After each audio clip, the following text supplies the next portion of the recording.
हरिहंत सिद्ध सूरी उपाध्याय साधु सरन अर्थ के प्रकाशी मांगलिक उपकारी है।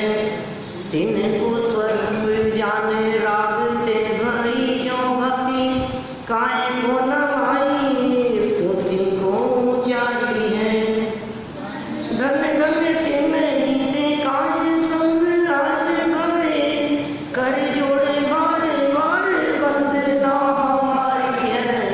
मंगल कल्याण सुख ऐसो हम चाहत हैं, हो मेरी ऐसी दशा जैसी तुम धारी है। हो मेरी ऐसी दशा जैसी तुम धारी है। हो मेरी ऐसी दशा जैसी तुम धारी है।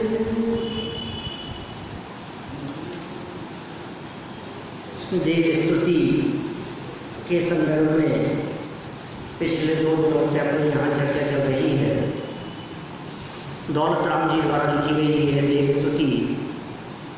बहुत ही सुंदर और बहुत मार्मिक शब्द इस स्तुति में भरे हुए हैं। कुछ शब्दों को आपने बोला होगा, कुछ को दोहराया होगा, रिपीट किया होगा, ऐसी उम्मीद करता हूँ।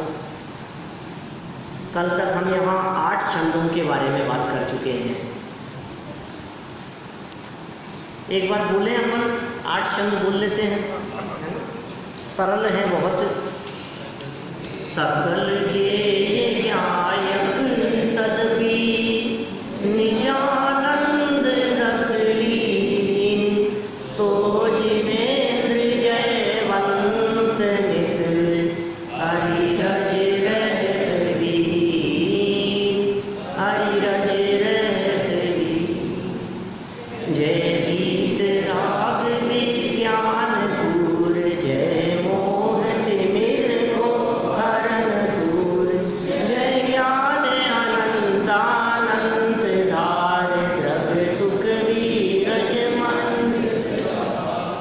जय परम शांत मुद्रा समेत भविजन को निज अनुभूति। भविमागल वच जोगे वशाय तुम धुनि में सुनि विभ्रम।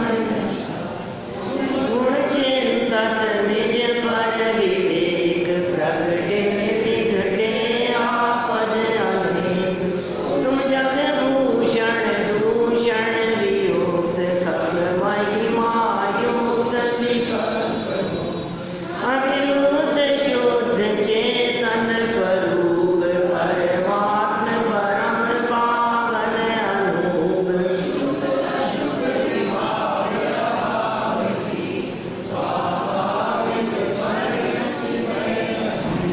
अष्टादश दोष विमुक्त धीर स्वच्छ दोषय मय राजत गंभीर। मुनिगण धरादि सेवत महंत नव केवल लाति रमाधरंत।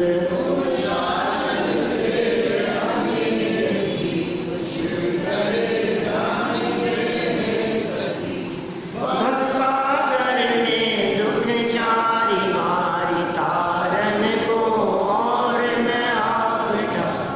यह लखि निज दुख गद हरन काज, तुम्हें ही निमित्त कारण इलाज। जाने काते मैं शरण आए, उचरो निज दुख जो चिर लाए। क्या दुख था आपको? हैं? उचरो निज दुख, किसी और का दुख नहीं, किसी और के संकटों की चर्चा नहीं चल रही है। हे जिनेंद्र देव, आपके सामने मैंने जो लंबे समय से दुख उठाए हैं, उन दुखों को आज आपके सामने मैं वर्णन करके कह रहा हूँ। किस वजह से दुखी हुआ, दुख का असली कारण क्या है? देखो क्या कह रहे हैं आगे। नहीं, आगे बताया है। आगे वाले छंद में कह रहे हैं, बहुत सुंदर मार्मिक बात कह दी है। सारे जनागम का, जैन शास्त्रों का सार भर दिया है यहाँ। ये मर्म आ गया है यहाँ पर। देखिए, मैं भ्रम्यो अपना को विसरी आप अपना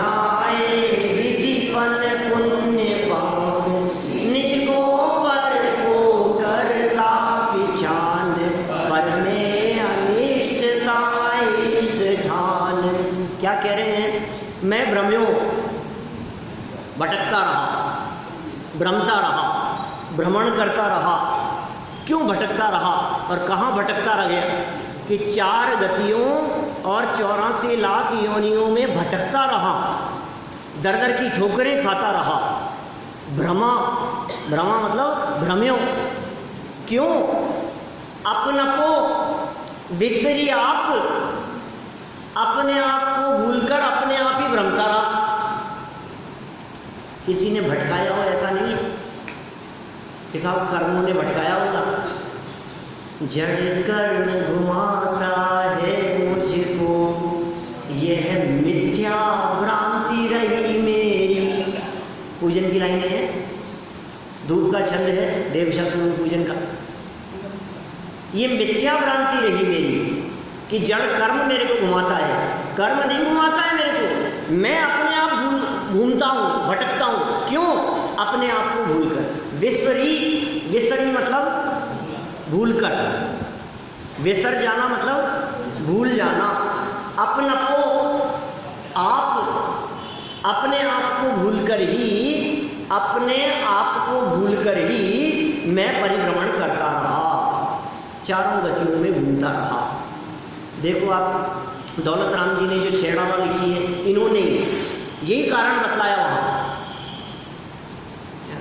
भूल आपको भरमतवादी, छेड़ाला की पहली डाल की पंक्तियां हैं सब। क्या कहा है वहां?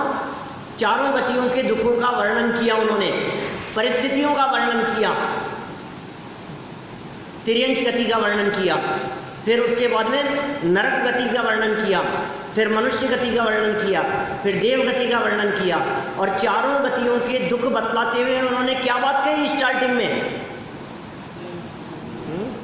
भूल आपको भरमतवादी। इसका मतलब चारों गतियों में दुख नहीं है। अलग हटके बात कह रहा हूं क्या, थोड़ी गंभीर बात है। चारों गतियों में दुख नहीं है, चारों गतियों में रहते हुए अपने आप को नहीं पहचाना, इसलिए दुख है। नरक का वातावरण इस जीव को दुखी करने में समर्थ नहीं है, अपने आप को नहीं पहचाना इसलिए नरक में दुखी होता है। अच्छा, मनुष्य गति में दुख है या नहीं है? इस आप भुगत रहे हैं क्या? आप क्या कह रहे हो? मनुष्य गति में दुख क्यों नहीं है? खूब दुख उठा रहे हैं, अपने स्वरूप को नहीं पहचान रहा है इसलिए दुखी है। देवगति में भी, स्वर्ग के वातावरण में भी, चारों तरफ की अनुकूल परिस्थितियों में भी भूल आपको। ये वही दौलत राम जी हैं जिन्होंने छेड़ावा लिखी है, ये उन्हीं के द्वारा लिखी गई स्तुति है। क्या कह रहे हैं? मैं भ्रम्यो अपनपो विसरी आप। और फिर क्या हुआ? अपने आप को तो भूल गया और अपनाए विधि फल पुण्य पाप।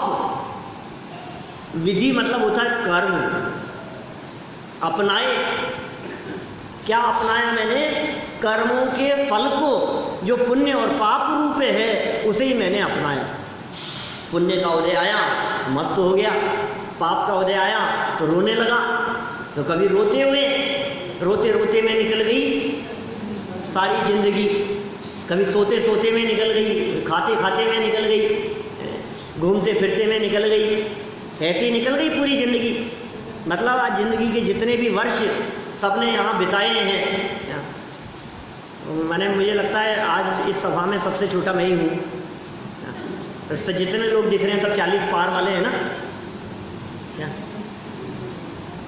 जब मैं 40 क्रॉस कर गया, सब बड़े दिख रहे हैं क्या? 40 क्रॉस है ना। तो ये कह रहे हैं यहाँ पर क्या? निज को पर को करता पिछान। निज को पर का होना चाहिए कि को है? निज को पर का करता पिछान नहीं, निज को और पर को दोनों जगह पर, निज को भी करता और पर को भी करता। निज को और पर को दोनों को ही करता पिछान, करता माना मैंने। क्या मतलब? निज को पर का करता और पर को निज का करता। नहीं समझ में आई बात? जगत में जो पुण्य और पाप की परिस्थितियां बनती है उनको अपना कर और अपने आप को पर का करता माना और पर को अपना करता माना और पर में अनिष्टता इष्ट ठान। ये किया मैंने आज तक, अपनी परिस्थिति का चित्रण कर रहे हैं ये, मैंने क्या किया है आज तक। अपने आप को पहचाना नहीं, दुख उठाए हैं हमने। क्यों दुख उठाए हैं? कि पुण्य पाप कर्म के फल में दुख उठाता रहा। अपनाए विधि फल पुण्य पाप, क्या कहा फिर? निज को करता पिचान, पर में अनिष्टता इष्ट ठान। यही हो रहा है, अपने आप को पर का करता मान लिया। मैं कर रहा हूँ सब, मैं संभालता हूँ, मैं चलाता हूँ, दुकान में चलाता हूँ, बिजनेस में चलाता हूँ, पैसा मैं कमाता हूँ, मैंने कमाया है। किसने कमाया इतना? अरे साहब आपको पता नहीं है, जिस समय हम लोग यहाँ शहर में आए थे उस समय कुछ भी नहीं था। दादाजी बतलाया करते हैं, और फिर उसके बाद में पिताजी की भी कोई हालत अच्छी, मैंने कमाया है इतना सब कुछ। क्या अच्छा? और साल 2 साल बाद में फिर सब, अब गवा क्यों जिंदगी? चला गया। कमाया तो मैंने था, और गया तो मैं क्या करूं? मेरी चलती ही नहीं है। यही हम कह रहे हैं भैया, जब चले जाने में तेरी नहीं चल रही है तो कमाने में भी तेरी नहीं चलती थी। दोनों तरफा लगानी पड़ेगी ना ये बात, एक तरफा कैसे चलेगा? यदि तू ये कहता है कि मैं शरीर को मेंटेन करके चलता हूं, क्या यदि उसको मेंटेन करने का कर्ता मैं हूं, तो हम ये कहेंगे यदि बिगड़ रहा है तो बिगड़ने का कर्ता भी तू होना चाहिए। लेकिन ये कहता है कि बिगड़ने का कर्ता तो मैं नहीं हूं, बिगड़ रहा है, मैं क्या करूं? तो फिर जब ठीक था ना तब भी तू कुछ नहीं करता था। इसको ठीक रहना है तो ठीक रहेगा, इसको बिगड़ना है तो बिगड़ेगा। हमारी इसमें चलती नहीं है। सच बात तो ये है कि ये शरीर पर है और मैं शरीर से भिन्न एक चैतन्य तत्व हूं। उसको मैंने नहीं पहचाना। क्या कह रहे हैं? पर में अनिष्टता और इष्ट ठान। ये तो ऐसी लाइन कहती है यहाँ, सारे दुखों का कारण बता दिया। पर पदार्थों में इष्ट और अनिष्ट की कल्पना, ये मिथ्यात्व है, इसे मिथ्यात्व कहते हैं। जगत के पदार्थ हमें अच्छे और बुरे लगते हैं। जगत की कोई भी वस्तु अच्छी और बुरी होती नहीं। पदार्थ अच्छा और बुरा नहीं होता, परिस्थितियां अच्छी और बुरी नहीं होती। जगत में एक भी वस्तु अनुकूल नहीं है और एक भी वस्तु प्रतिकूल नहीं है। हम अपनी मान्यता से किसी को अच्छा मानते हैं और किसी को बुरा मानते हैं। आपको मीठा अच्छा लगता है या नमकीन? और आपको तो फिर मीठा अच्छा होता है कि नमकीन? किसी को मीठा अच्छा लगता है, किसी को नमकीन अच्छी लगती है। इसका मतलब मीठा भी अच्छा नहीं है, नमकीन भी अच्छी नहीं है। किसी को मीठा देख करके नफरत होती है, किसी को नमकीन देख करके बुरा लगता है। तो इसका मतलब ये है कि मीठा और नमकीन दोनों ही बुरे भी नहीं है। पदार्थ है, वस्तु है, परद्रव्य है, उनमें एक को अच्छा माना, एक को बुरा माना, ये मेरी मिथ्या मान्यता है। ये इष्ट अनिष्ट की कल्पना है।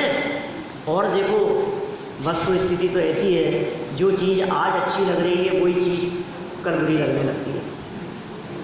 जो चीज़ अभी अच्छी लग रही है थोड़ी देर बाद में वही चीज़ बुरी लगने लगती है। कोई वस्तु परमानेंट अच्छी नहीं होती, कोई वस्तु परमानेंट बुरी नहीं लगती।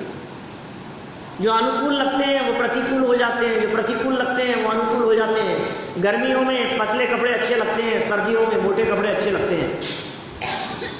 वो क्यों नहीं पहन रहे हो आप? कोट पहन करके कोई भी नहीं आया आज यहाँ। इस गर्मी में कोट क्या बात कर रहे हो आप? क्यों? जब आप कोट पहन करके निकलते हो तो आप अच्छा लगता है ना? अरे वाह, लेकिन वो इस मौसम में थोड़ी ना चलता है। कौन सा मौसम अच्छा होता है मतलब?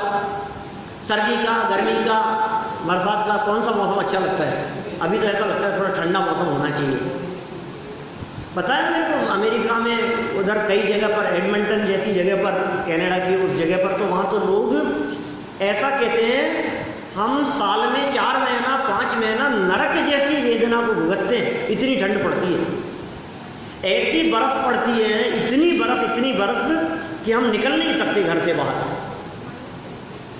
माइनस में तो रहता ही है टेम्परेचर, माइनस की तो बात ही नहीं है। मैं गया था सितंबर में वहाँ, यहाँ 2 साल पहले, 10 लक्षण के पहले, अगस्त में जब मैं वहाँ गया था तो उस समय 4 डिग्री टेम्परेचर था वहाँ। अब मुझे तो उम्मीद ही नहीं थी कि इतनी ठंड होगी वहाँ, अलग हटके एरिया। माने आपको अभी गर्मी में वो सर्दी याद आ रही है, जब सर्दी लगती है तो फिर आप गर्मी की कल्पना करते हैं। अनिष्ट और इष्ट पने की कल्पना ये मिथ्या कल्पना है क्या? इसलिए कुछ भी अच्छा और कुछ भी बुरा नहीं। आपको लगता है ये अच्छा है, ये अच्छा है। कई लोग ऐसे भी मिलते हैं साहब जो ये कहते हैं जो होता है अच्छा होता है, जो हुआ अच्छा हुआ, जो होगा अच्छा होगा। लेकिन आप लोग भूल गए मैंने ये वाक्य कहते समय पहले क्या बोला। कई लोग ऐसा कहते हैं, इसका मतलब समझ गए आप? इसका मतलब ये है, ये जैन दर्शन की मान्यता नहीं है। जैन दर्शन ये नहीं कहता है जो हुआ अच्छा हुआ, आज तक चारों गतियों में भटकते रहे ये अच्छा हुआ, और अभी भी अपने आप को नहीं पहचान पा रहा है ये अच्छा हुआ, और यहाँ से मर करके नरक निगोद में चला जाएगा अपने पाप के फल में, अच्छा ही होगा। ये नहीं भाई, वास्तव में तो अच्छे और बुरेपन की कल्पना ही खोटी कल्पना है। अपनी बात को सिद्ध करने के लिए वो कई तरह की कहानियाँ सुनाते हैं। एक राजा था, उसका मंत्री था, वो मंत्री हमेशा ये बात कहता रहता था जो हुआ अच्छा हुआ, जो होगा अच्छा होगा, हमेशा ऐसा बोलता था। कोई भी बात हो तुरंत यही बात उसके मुंह से निकलती थी। राजा के साथ में शिकार खेलने के लिए जाना था, फिर क्या हुआ? उंगली कट गई राजा की। अच्छा हुआ महाराज, क्या अच्छा ही हुआ? गुस्सा आ गया राजा को, क्या हमेशा अच्छा अच्छा करता रहता है, मेरी उंगली कट गई और तू अच्छा बता रहा है कि ठीक है आज तेरे को भी मैं जेल में डाल देता हूँ। ठीक है कोई बात नहीं।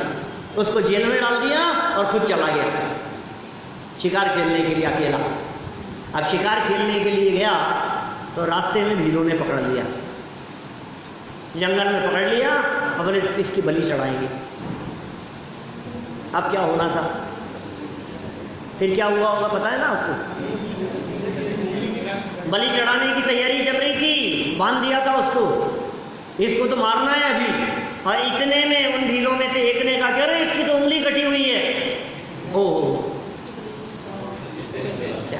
इसको तो छोड़ना पड़ेगा, क्योंकि जिसका अंग भंग हो गया है, क्या जिसका खून दिखाई दे रहा है, ऐसे व्यक्ति की बलि नहीं चढ़ाई जाती है देवताओं के सामने। छोड़ दिया उसको, लौट करके आया, अरे भाई ये तो बहुत अच्छा हुआ आज तो, क्या क्या ये तो उंगली कटी थी इसीलिए बच गया मैं, उंगली नहीं कटी होती तो आज तो सलट जाते। उसने सही कहा था कि जो हुआ अच्छा हुआ, कि कोई बात नहीं, मंत्री तो था ही, कौन सा हमेशा के लिए जेल में डालना था। आकर के खोला उसको और खोल करके बुलाया और सारी घटना सुनाई। बोले महाराज मैंने नहीं कहा था आपसे कि जो होता है अच्छा होता है, तो उंगली कटी तो अच्छा ही हुआ आपका, कि बात तो तेरी सही है, लेकिन फिर भी एक बात समझ में नहीं आ रही है कि तेरे साथ क्या अच्छा हुआ। मेरी तो उंगली कट गई, मेरी जान बच गई, लेकिन तुझे तो दिन भर जेल में बंद रहना पड़ा। कि महाराज आपकी तो उंगली कट गई थी, आप तो बच जाते, मेरी गर्दन कट जाती। क्या आप यदि मुझे जेल में बंद करके नहीं जाते तो मेरी गर्दन कट जाती, तो मुझे दिन भर जेल में बंद रखा, ये मेरे लिए भी अच्छा ही हुआ। कितनी अच्छी कहानी है ना, बचपन से सुनते आ रहे हैं, सुनाते रहते हैं। बच्चों की कॉमिक्स में मिल जाएगी, स्टोरी बुक्स में मिल जाएगी ऐसी कहानियाँ। लेकिन भाई ये सच्चाई नहीं है। ये जो आप अच्छेपन की कल्पना कर रहे हो, हम आपसे पूछ रहे हैं जगत में कोई घटना, कोई वस्तु, कोई परिस्थिति अच्छी होती है क्या?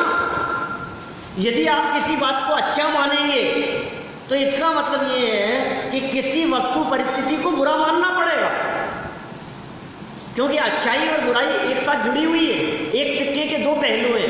यदि आप ये कह रहे हैं ये अच्छा है तो इसका मतलब कुछ ऐसा है जो बुरा है। यदि अभी आप यहाँ पंखे के नीचे बैठ करके कह रहे हैं कि पंखा अच्छा है तो आप ये कहेंगे कि धूप में खड़े रहना बुरा है। परस्पर विरोधी चीजें हैं ना। और यहाँ ये कह रहे हैं पर में इष्ट और अनिष्ट की कल्पना ये मिथ्या कल्पना है। गर्मी इस जीव को दुखी करने में समर्थ नहीं है और एसी की ठंडी हवा इस जीव को सुखी करने में समर्थ नहीं है। ये इष्ट और अनिष्ट की मिथ्या कल्पना है। पर में इष्टपना किया और पर में अनिष्टपना किया। और पता है क्या कह रहे हैं, उससे क्या हुआ? आकुलित भयो अज्ञान धारी, जो मृग मृग तृष्णा जानी वारी, तन परिणति में आपो चितार, कबहू न अनुभव स्वपद सार। अकेले ही बोलना था क्या मेरे को? आकुलित भयो, पर में इष्ट अनिष्टपन की कल्पना करके नतीजा क्या निकला? आकुलता। और क्या? जिसको अच्छा मानता था उसे इकट्ठा करने की चाह में दौड़ धूप में लगा रहता था, निरंतर लगा रहता था। किस लिए? भगवन में जी भर घूम चुका, कण कण को जी भर भर देखा, मृग सम मृग तृष्णा के पीछे, मुझको न मिली सुख की रेखा। वही कह रहे हैं, मृग सम मृग तृष्णा के पीछे। वही कह रहे हैं ना, मृग के समान, ज्यो मतलब जैसे, मृग मतलब हिरण, और मृग तृष्णा क्या था? मृग तृष्णा जानते हैं ना, हिरण की प्यास। कैसे? रेगिस्तान में दूर पानी चमकता हुआ दिखाई देता है, वो दौड़ता है जंगल में इधर उधर, और पानी दिखाई दे रहा है दूर, और दौड़ता हुआ वहां पहुंच गया। और फिर क्या हुआ? पानी तो था ही नहीं, फिर बहुत दूर कहीं और दिखता है पानी, और फिर उधर दौड़ता है। ये मृग तृष्णा कहलाती है। मृग तृष्णा मतलब जहां वास्तव में पानी तो है नहीं, लेकिन पानी पने का भ्रम हो जाए। हाईवे पर दिखता है कई बार ऐसा, दूर आपको पानी चमकता हुआ दिखाई देता है, वहां जाओ तो आपको पानी नहीं मिलता है। बस इसी तरह से कह रहे हैं, पर वस्तुओं में हमें सुख लगता है क्या? हमें लगता है ये चीज मिल जाएगी तो मैं सुखी हो जाऊंगा। फिर कितने सुखी होते हैं आप बताइए? आज तक आपने अपनी लाइफ में कितनी चीजों को प्राप्त करने के लिए सुख की परिकल्पना नहीं की है? बहुत बार की है, अनेक बार की है। जन्म से लेकर अभी तक अनगिनती वस्तुओं को प्राप्त करने के पहले आपके मन में ये था, ये मिल जाए तो सुखी हो जाऊंगा, ऐसा हो जाए तो सुखी हो जाऊंगा, ये गाड़ी मिल जाए, ये मकान मिल जाए, ये जगह मिल जाए, इस जगह पर मकान बना लूं, बस इससे सौदा हो जाए, ये फाइनल हो जाए, इससे डीलिंग पक्की हो जाए, बस फिर सुखी हो जाऊंगा। और वो हो भी गया, फिर सुखी हुए कि नहीं? नहीं हुए। फिर भी आगे से आगे इच्छाएं बढ़ती रहती है, एक के बाद एक, एक के बाद एक, इसके बाद वो, उसके बाद वो। माने ये कभी भी आप उस सुख को भोगता ही नहीं। एक तो नहीं, मैं इतनी अनगिनती बातें हैं, मैं लाइन लगा करके एग्जांपल दे सकता हूं आपको, आपकी लाइफ का, मेरी लाइफ का। अपने अपने लाइफ के अंदर देखोगे तो हजारों बातें मिलेगी आपको। दिन रात मेहनत कर रहा है, एग्जाम सर पर है। सर पर क्यों है? गोल्ड मेडल लेना है हमारे को, क्या टॉप करना है हमारे को। दिन रात खाना पीने का होश नहीं है उसको, घूमने फिरने जाता नहीं है, खेलना कूदना छोड़ दिया है, टीवी का त्याग कर दिया है, कहीं शादी विवाह पार्टी में कहीं नहीं जाता है, घर में बैठ करके एक ही लगन, बस पढ़ाई पढ़ाई पढ़ाई पढ़ाई, दिन रात एक कर दिए, मुझे कैसे भी करके टॉप करना है। फिर क्या हुआ होगा? एग्जाम हो गया, अभी रिजल्ट की इंतजार है, क्योंकि जब तक रिजल्ट नहीं आए तब तक आकुलता है। कितने समय बिताया उसने? 6 महीने उसने अपनी लाइफ के बिताए, कुछ नहीं किया, आकुलता में, टेंशन में, दिमाग में बस एक ही धुन सवार है। रिजल्ट आ गया, क्या हुआ होगा? दीपेश जी टॉप कर लिया, अब तो मन माफिक काम हो गया, अब तो बहुत खुश हो गया होगा। क्या है? अरे अभी नौकरी की नहीं, सबसे पहले तो तुरंत ये बात चालू हुई कि मैंने टॉप किया है, पड़ोसियों को तो पता ही नहीं है।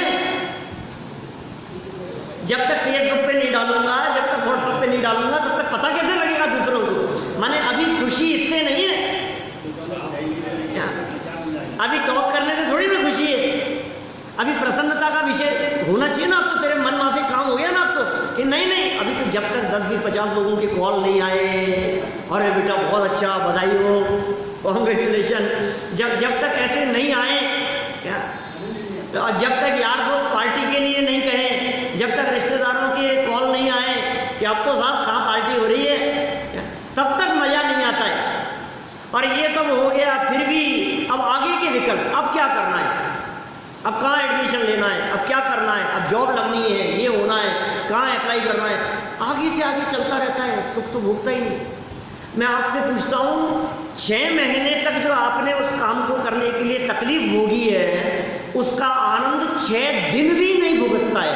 बोलो, 6 महीने जिसके लिए दिन रात एक कर रहा था ना, उसके सुख का वेदन 6 दिन भी नहीं होता है।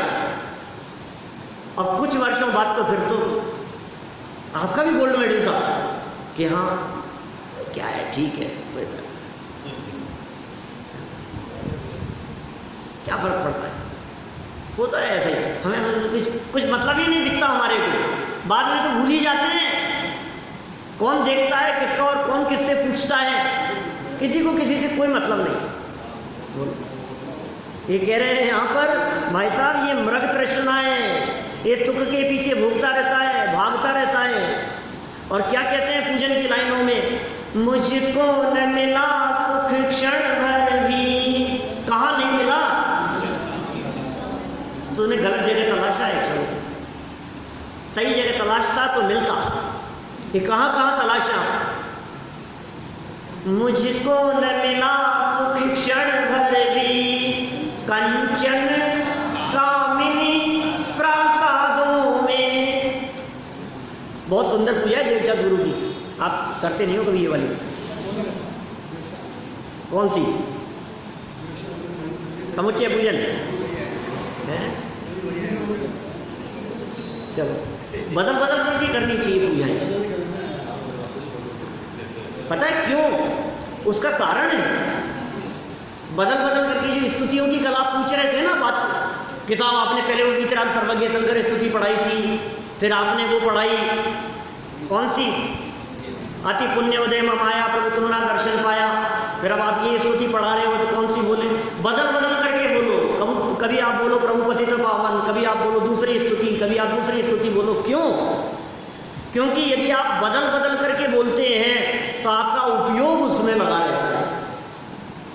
नहीं तो रोजाना क्या होता है, जब आप रोजाना एक ही पूजन करते हैं, तो जब आप पूजन करने के लिए सामने खड़े होते हैं तो मशीन के समान आपके शब्द तुरंत निकलते जाते हैं, ऑटोमेटिक प्रक्रिया के तहत वो सब चलता रहता है, सिस्टमेटिक। बस आपका मन कहीं भी घूमेगा, शब्द अपने आप निकलते रहेंगे, चलता रहेगा।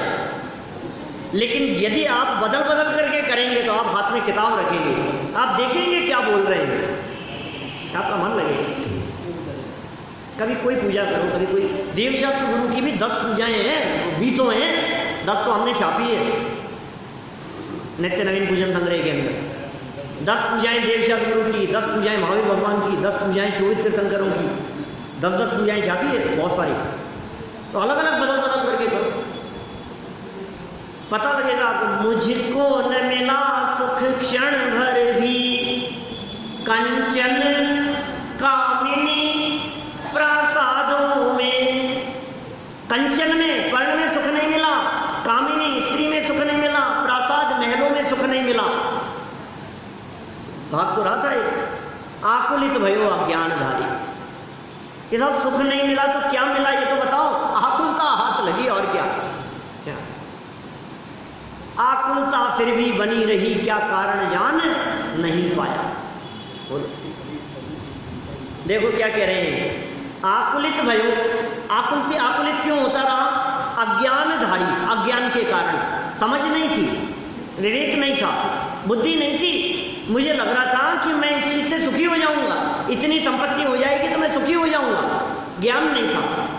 एक स्टोरी बहुत समय पहले देखी थी, एक व्यक्ति से कहा कि तुम दिन भर में जितना दौड़ सको वहाँ तक दौड़ लो, वो ज़मीन तुम्हारी हो जाएगी दिन भर में, लेकिन वापस लौट करके तुम्हारे को इस पोर्शन पर आना है क्या तो मिलेगी। सूर्यास्त के पहले पहले तुम्हें इस लाइन को टच करना है, तुम दौड़ो जितना तुम्हें दौड़ना है। सुबह 6 बजे उसने दौड़ना शुरू किया, शाम को वापस आएगा ना यहाँ, कितना दौड़े बोलो? दौड़ रहा है, दौड़ रहा है, दौड़ रहा है, भाग रहा है। आपको क्या लगता है शाम तक आ जाएगा वो यहाँ? अच्छा, आप जैसे समझदार व्यक्ति होंगे तो क्या करेंगे बोलिए? सुबह 6 बजे सूर्योदय होता है, शाम को 6 बजे सूर्यास्त होता है, तो 6 घंटे चलते हैं, फिर 6 घंटे में वापस आ जाएंगे। नहीं होगा? समझदार लोग तो ऐसे होते हैं ना। चलो 5 घंटे दौड़ते हैं, फिर बाकी 7 घंटे में आ जाएंगे वापस। अब तो ठीक है भाई साहब, 5 घंटे की जो आपकी एनर्जी है ना चलने की, क्या लास्ट के 7 घंटे में 1 किलोमीटर भी नहीं चल पाओगे आप, ये हालत हो जाएगी। यदि 5 घंटे आप दौड़ लेंगे लगातार तो आप चल के आ नहीं सकते। और वो घटना ये बतलाती है कि वो व्यक्ति वापस नहीं पहुंच पाया और उसके प्राणांत हो गए, कुछ नहीं मिला उसको। ये हमारी दौड़ भी ऐसी है, ये अंधी दौड़ है जहाँ हम दौड़ रहे हैं अज्ञान के कारण। अज्ञानधारी कैसी है? मृग तृष्णा के समान। जो मृग माने जिस तरह से हिरण मृग तृष्णा में जानकर वारी पानी जान करके मृग तृष्णा में मृग जिस तरह से दौड़ता रहता है, हमारी भी वैसी ही दशा रही। ये भगवान के सामने खड़े होकर के बोल रहे हैं हम। और क्या किया? तन परिणति में आपो चितार, कबहू न अनुभव स्वपद सार। तन परिणति में, तन शरीर, परिणति अवस्था, तन परिणति शरीर की अवस्थाओं में आपो चितार, अपनेपन को ही समझता रहा कि यही मैं हूं। मैं मोटा हो गया, मैं पतला हो गया, मैं बूढ़ा हो गया, ये मेरे साथ में क्या हो गया, ये मेरे शरीर का क्या हो गया है। बिल्कुल कल्पना नहीं करता है कि मेरे साथ ऐसी परिस्थिति कभी होगी कि मेरे कान बंद हो जाएंगे।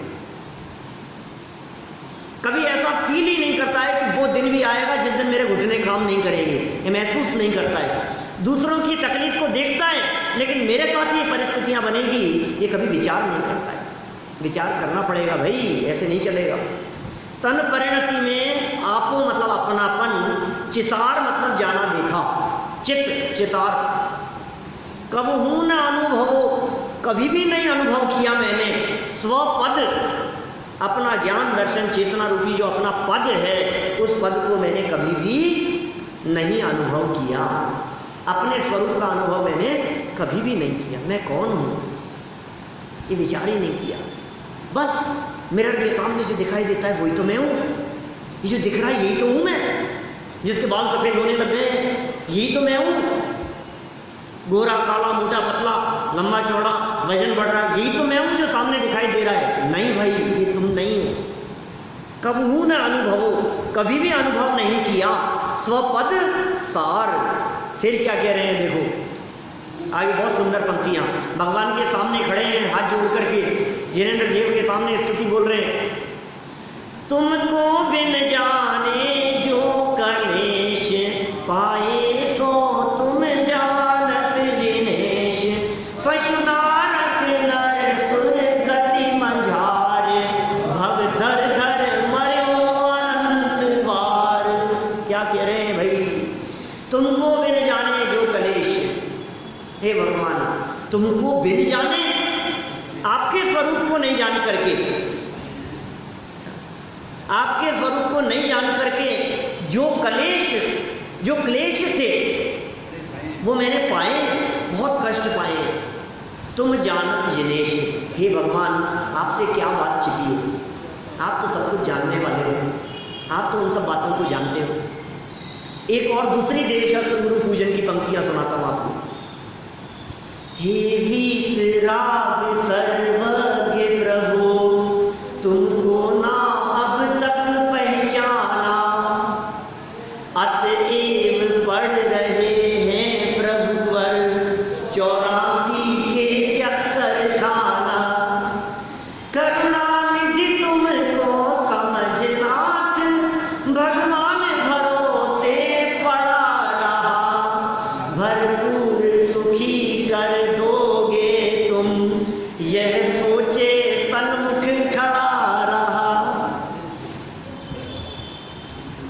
वीतराग होली ने स्वयं में, कभी न मैंने यह जाना ही नहीं मैंने। हे भगवान आप मुझे सुखी कर दोगे, आपके चरणों की शरण में आया। हे भगवान हे भगवान हे प्रभु आप बचा लो मेरे को, आप ही हो बस, आप मेरे को संकटों से छुड़ा लो। क्या चक्कर लगाएगा, वेदी के हाथ फेरेगा, वहां माथा टेकेगा, 10-10 बार करेगा हे भगवान बस। और संकट आ जाए तब तो देखो इसकी भक्ति कैसी होती है। इसकी भक्ति तब दिखती है जब इसके माथे पे कोई संकट आता है। और वो वाक्य मैंने एक दिन बोला था, शायद यहाँ भी बोला ही होगा, भगवान भी एक दिन बोल दिए, मूड में थे। क्या बोला था ना मैंने? हाँ क्या था? रोजाना मांगने आते हो, कभी मिलने भी आ जाया करो। रोजाना डिमांड लेकर के आते हो, कुछ ना कुछ। कभी ऐसा नहीं हो सकता कि सिर्फ मिलने ही आ जाओ हमारे से। ताना मार दिया भगवान ने, कल्पना है किसी की। ऐसा ही स्वरूप है भाई। तुमको बिन जाने जो कलेश पाए सो तुम जानत जिनेश। क्या क्या दुख पाए? पशु नारक नर सुर गति मझार, भव धर धर मरो अनंत बार। ये हुआ है मेरे साथ में, ये अतीत की परिस्थितियां हैं। आदिनाथ भगवान की पूजन बोलो, ये सारे चारों गतियों के दुखों का वर्णन मिलेगा। क्या हुआ? मारी दीन तनी सुने दीनती, बस अपने उस दीन परिस्थिति का वर्णन किया है। और कभी कभी आश्चर्य लगता है हमारे को, अब तो लोग समझने लगे हैं, लेकिन जब ये बोलते हैं आदिनाथ भगवान की पूजन और खूब ढोल बज रहे हैं और नाच रहे हैं लोग उत्साह से प्रसन्न होकर के और तालियां बजा रहे हैं, मारी दीन तनी सुने दीनती। अरे तू बोल क्या रहा है? तुमको पता है क्या? नहीं चाले हो जटे गिर पड़े हो पापी, दे सोटन की मार हो। कौन? कि मैं, मजा आ गया साहब आज के आनंद की। क्या आनंद बता रहा है इसमें? इसमें आनंद है? ये आंखों से आंसू गए ऐसी बातें भाई साहब। ये अपने दुखों का वर्णन कर रहे हैं भगवान के सामने। ये प्रसन्नता का विषय नहीं है, ये अपने अतीत को याद करने का विषय है। आदिनाथ भगवान के सामने खड़े होकर के तालियां बजाने की बात नहीं है, ढोल बजाने की बात नहीं है, म्यूजिक बजाने की बात नहीं है। हम लोग कभी आदिनाथ भगवान की पूजन कराते हैं, मान लो किसी विधान के अवसर पर बीच में पहले, तो हम म्यूजिक वाले को बंद कर देते हैं। ये जो अपने दुखों का वर्णन कर रहे हैं हम, ये कोई मौज मस्ती की है, वो आनंद की बात नहीं बतला रहे हैं आदिनाथ भगवान आपके सामने। मैंने कहाँ कहाँ दुख पाए। पशुओं में गया तो क्या स्थिति रही, नरक में गया तो क्या स्थिति रही, हम माता खावे चर करो फिर लागे तन संताप हो। और ये सारे जो वर्णन किया है, जितना उसने विस्तार से वर्णन किया है, ये सब बतला रहे हैं यहाँ। एक लाइन में सारी बातें लगा लेना। छेड़ाला की पहली ढाल ये एक लाइन के अंदर लगा लेना। आदिनाथ भगवान पूजन की जयमाला इस एक लाइन में समझ लेना। पशु नारक नर सुर गति मंझार, भव धर धर मर्यो अनंत बार। ये चारों गतियों के अंदर भव धारण करके धर धर मर्यो, कितनी बार, कितने भव धारण किए? अनंत बार, अनगिनती भव धारण किए मैंने, अनंत बार जन्म मरण किए, अनंत बार मरता रहा हूं मैं। कभी नरक में चला गया, कभी पशुगति में चला गया, कभी स्वर्ग में भी चला गया तो सुखी नहीं हुआ। अभी मनुष्य में आकर के कौन सा सुखी हूं मैं? अत्यंत कष्ट मैंने आज तक अनादिकाल से पाए हैं प्रभु, और वो सब आप जानते हैं। तुमको बिन जाने, आपको नहीं जाना, आपकी वीतरागता को नहीं जाना, आपके स्वरूप को नहीं जाना। आपके स्वरूप को देखता तो अपने स्वरूप को देखने की प्रेरणा मिलती, वो कभी नहीं हुआ ऐसा। भगवान आपको देखता हूं, आपकी वीतराग छवि को देख करके जो काम होना चाहिए था वो काम कभी नहीं हुआ। तुमको जाना ही नहीं मैंने। हे वीतराग सर्वज्ञ प्रभु, तुमको ना अब तक पहचाना, तुमको पहचाना नहीं मैंने आज तक। आप कौन है हे भगवान? हे महावीर भगवान आप कौन है? आप भगवान कैसे बन गए हैं? हे आदिनाथ भगवान, हे पार्श्वनाथ भगवान आप कौन है? आप भगवान क्यों हो गए हैं? आप तीन लोग के नाथ कैसे हो गए हैं? मैंने नहीं पहचाना कभी भी आपको, लेकिन अब अवसर आ गया है। देखो आगे वाला क्षण बहुत मार्मिक है। अब काल लब्धि बलते दयाल, तुम दर्शन पाए भयो खुशाल। मन शांत भयो मिटी सकल द्वंद, चाख्यो स्वातम रस दुख निकंद। क्या कितनी मार्मिक बात कह रहे हैं। अब काल लब्धि, अब क्या हो गया, काल लब्धि के बलते हे दयाल, दयालु प्रभु क्या कह रहे हैं। काल लब्धि जानते हैं, समय आ गया है। समय आने को कहते हैं काल लब्धि। जब कभी आप कभी ऐसे शब्दों का प्रयोग करते हैं, ये समय आने पे काम होगा, इसका मतलब है काल लब्धि आने पे काम होगा। ये शास्त्रों का शब्द है काल लब्धि। हम लोग बोलचाल की भाषा में कहते हैं साहब काम तो समय आने पे ही होगा। वो कबीरदास की पंक्तियां सबने बचपन में पढ़ी है। माली सींचे 100 घड़ा, ऋतु आए फल होए। समय आने पे फल लगेंगे भाई साहब। माली सोचे कि मैं तो आज ही 100 घड़े डाल दूं इसमें, फल नहीं लगेंगे, समय आने पे ही होगा। नहीं नहीं नहीं नहीं नहीं, काल लब्धि का मतलब अच्छी किस्मत नहीं है। काल लब्धि का मतलब तो समय आ गया है। बुरा भी हो सकता है, अच्छा भी हो सकता है, लेकिन ये कह रहे हैं कौन सा समय आ गया, तुम्हारे दर्शन का समय आ गया। तुम दर्शन, ये जो काल लब्धि आ गई है, ये काल लब्धि आपके दर्शनों की है। अब काल लब्धि बलते दयाल, तुम दर्शन पाए। दर्शन स्तुति है, देव स्तुति है। जिनेंद्र देव के दर्शन करते समय ये प्रसन्नता अंदर में होनी चाहिए। कौन सी? वो जो अपन ने वहां पिछली वाली स्तुति के अंदर बोली थी, कौन सी बोलो, क्या हुआ, याद नहीं आ रही किसी को भी? पिछली वाली स्तुति में इससे पहले जो पढ़ी थी, अति पुण्य उदय मम आया, प्रभु तुम्हारा दर्शन पाया। भूल जाते हो आप लोग। अभी तो बोली थी मैंने 5 मिनट पहले, तो अति पुण्य उदय मम आया। देखो क्या कह रहे हैं यहाँ, तुम दर्शन पाए भयो खुशाल। आपके दर्शन को पाकर के बहुत खुश हो गया। आपके दर्शन को पाकर के क्या होता है, मन शांत भयो, शांत हो गया मन। मिटी सकल द्वंद, सारे जितने, सकल मतलब संपूर्ण, सारे द्वंद, जितने द्वंद बंद थे, हे भगवान जब दृष्टि पड़ी प्रभु जी तुम पर, मुझको स्वभाव का मान हुआ।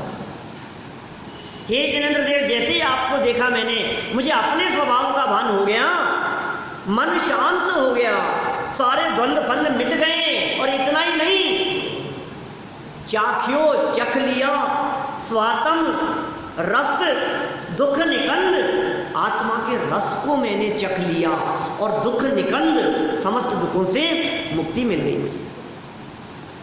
मैंने आत्मा के रस को चख लिया, आपको देखा। देखो, देखा भगवान को और दिखा क्या।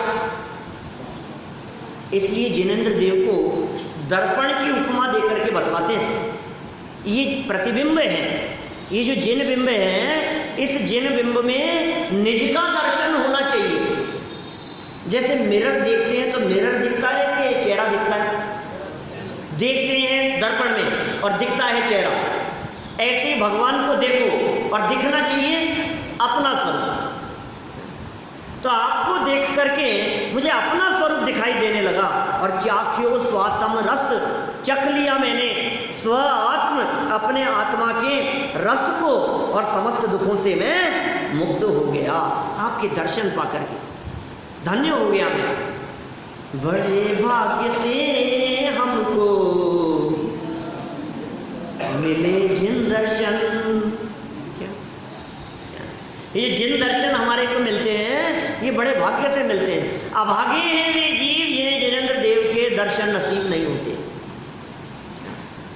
अभागे हैं वे जीव जो सामने दर्शन मंदिर होते हुए भी दर्शन करने के लिए नहीं जाते। अभागे हैं, क्या करें, उनके अभाग्य की बात हम कह नहीं सकते। यहाँ इस चार दीवारी में रहते हुए भी क्या 40 मंदिर हैं यहाँ अपने आसपास में, और फिर भी आप यदि देखेंगे तो सैकड़ों लोग ऐसे मिल जाएंगे जिनके दर्शन करना नसीब में नहीं है। जैन कुल में जन्म लेकर के दर्शन करने नहीं जाते सामने मंदिर होते हुए भी। कई चेहरे मेरे आंखों के सामने घूम रहे हैं। अब कह रहे हैं देखो अब समय तो हो गया अपना, है ना, 13 तक लेना था कि 12 तक, 13 तक लेना था। एक और ले लो, 2 मिनट लगेगी बस, है ना, 2 मिनट ले लेते हैं, फिर कोई बात होगी तो कल और कर लेंगे। ताते अब ऐसी करहु नाथ, बिछुरे न कभी तुम चरण साथ, तुम गुण को नहीं छेव देव, जगतारण को तुम विरध एव। थोड़ी कठिन लग रही है कि लाइन है? ताते इसलिए, अब ऐसी करहु नाथ, हे भगवान अब ऐसा करो। क्या करो? हे नाथ, बिछुरे न कभी तुम चरण साथ, क्योंकि आपके दर्शन पाने से मुझे बहुत शांति मिली ना। आपके दर्शन मिलने से द्वंद्व बंध मिट गए ना, अपार शांति का वेदन हुआ ना। तो क्या कह रहे हैं? बिछुरे न कभी तुम चरण साथ, तुम्हारे चरणों का साथ कभी नहीं मिटे, कभी दूर नहीं हो, बिछड़ू नहीं मैं, या आपके बताए हुए मार्ग पर सदा ही चलता रहूं। बिछुरे न कभी तुम चरण साथ। चरण मतलब क्या है? ये चरण का बहुत मार्मिक अर्थ है, समझना। आपके चरणों का साथ कभी नहीं छूटे, इसका मतलब आपके चरणों में पड़ा रहूं। चरणों का साथ कभी नहीं छूटे, इसका मतलब भगवान के पांव पकड़े रहो नहीं। चरण का अर्थ है जिस रास्ते से होकर के आप गुजरे हैं वो रास्ता कभी नहीं छोड़ो। जो मार्ग आपने बताया है जगत के जीवों को दुखों से मुक्त होने के लिए, वो चरण है, आपके पद चिन्हों पर चलो। चरण साथ नहीं छूटे मतलब आपके पद चिन्हों पर चलो, ऐसी बात कहना चाहते हैं। बिछुरे न कभी तुम चरण साथ, और तुम गुणगण को नहीं छेव देव, तुम गुणगण को नहीं छेव। छेव मतलब क्या होता है? छेव मतलब, छेव शब्द बोला है कभी आपने? कभी नहीं बोला। छेवा, छेवा तो बोला है, छेवा भी ध्यान नहीं आ रहा, नहीं ध्यान आ रहा है, अभी बोलूंगा सबको याद आएगा। कौन सी लाइनें हैं? शांतिनाथ पंचम चक्रेश्वर द्वादश काम सुदेवा, षोडश तीर्थंकर हम पूजे, होवे संस्कृति छेवा। शांति विधान करते हो ब्रह्मचारी सूरजमल जी वाला, सबसे ज़्यादा चलता है। अब तो कम करने लगे हम, पहले तो 100 से ज़्यादा बार किया है मैंने। विधान कराता हूँ तो मंत्र देखता नहीं हूँ मैं, बिना देखे मंत्र बोलता हूँ। होवे संस्कृति छेवा, क्या मतलब है उसका? शांतिनाथ पंचम चक्रेश्वर, 5वें चक्रवर्ती, द्वादश काम सुदेवा, 12वें कामदेव, षोडश तीर्थंकर हम पूजे, क्यों? होवे संस्कृति माने ये जन्म मरण का जो परंपरा चली आ रही है, छेवा माने छेद, अंत। छेव शब्द का अर्थ होता है अंत, छेदन, अंत हो जाना, अंत। ये क्या कह रहे हैं यहाँ? गुण गण को नहीं छेव माने अंत नहीं है। क्या नहीं मतलब तो नहीं, और छेव मतलब अंत, तो अंत नहीं होना। हे देव, हे देव, तुम गुण गण, आपके गुणों के समूह का अंत नहीं है। गण मतलब समूह, आपके गुणों के समूह का अंत नहीं है। और जग तारण को, जगत के जीवों को तारने में आपका विरध है ही, आपकी महिमा है ही कि आप जगत के जीवों को पार उतारने वाले हो। तो इस तरह से अपन ने ये 13वें छंद को भी पढ़ लिया है। और भी मार्मिक बातें हैं इस छंद के अंतर्गत, अपन कल थोड़ी बहुत चर्चा और करते हुए इस स्तुति को संपन्न करेंगे। अभी की बात को हम इसी भावना से विराम लेते हैं कि आप इस स्तुति का पाठ करते रहेंगे, आप बोलते रहेंगे। जिनेंद्र देव के दर्शन करते समय ये स्तुति हमारे दिलो दिमाग में घूमेगी।